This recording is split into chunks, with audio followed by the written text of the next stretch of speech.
Mwana wa Mungu Mithali 15:8 inasema, sadaka ya mtu mbaya ni chukizo kwa Bwana, bali maombi ya mtu mnyofu ni furaha yake. Sadaka ya mtu mbaya ni chukizo kwa Bwana.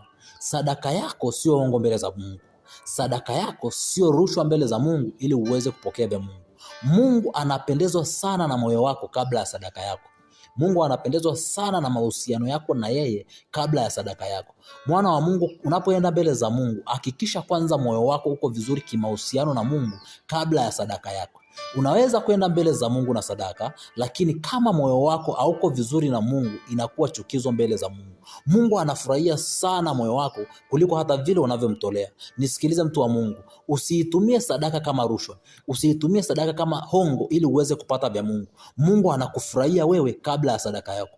Tengeneza mambo yako na Mungu, tengeneza moyo wako na Mungu, tengeneza mahusiano yako na Mungu kabla ya sadaka yako ili uweze kufanikiwa na Mungu akufurahie katika jina la Yesu.